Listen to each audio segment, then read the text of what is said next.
মা মা কি হয়েছে আরিফ? ডাকতেছিস কেন? কোনো দরকার আছে কি?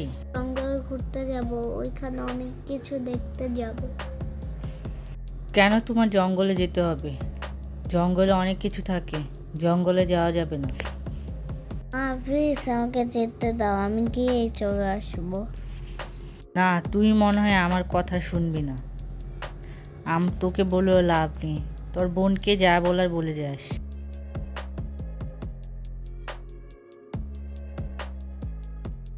বাসা থেকে তো চলে এলাম, এই আন্টিটাকে দেখে আমার ভয় লাগছে। কেমন করে ঘুরছে, আমার তো দেখে ভয় লাগছে। ঘুরতে ঘুরতে তো রাত হয়ে গেল। এই ছোট মেয়েটা এখানে কি করছে? হাঁটছে কেন? ভূত নাকি? তুই দেখেছিস এখানে যে একটা ছেলে এসেছে?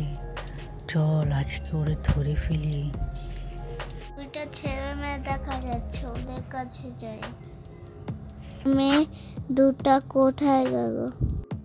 মেয়েগুলা কোথা থেকে এলো? এটা কি কোনো ভূতের বাড়ি নাকি? জায়গাটা বেশ অন্ধকার, দূরে কাউকে দেখা যাচ্ছে। মা তুমি কই? ওই দূরে একটা ছেলে দেখা যাচ্ছে। ওই জায়গাটা তো ভালো না। ওই ছেলেটা ওখানে কি করছে? কিভাবে গেল ওইখানে? এই ছেলে, এদিকে আস। এই ছেলে, তুমি এখানে কি করছো? তুমি এখানে কি কিছু দেখতে পেয়েছো? তুমি কাউকে ওইটা কে আন্টি? কে চলে গেল? আপনি কি দেখেছেন?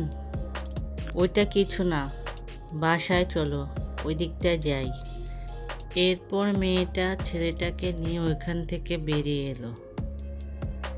ভালো, মেয়েটা দেখে ফেলেছিল ছেলেটাকে, না হলে যে কি হতো। তারপর ছেলেটাকে ওর পরিচিত রাস্তায় ছেড়ে দিল। তারপর ছেলেটা তার বাড়িতে চলে আসলো আর ভাবতে লাগলো ছেলেটার সাথে কি কি হয়েছিল। ওর সাথে যা যা হয়েছিল মাকে আস্তে আস্তে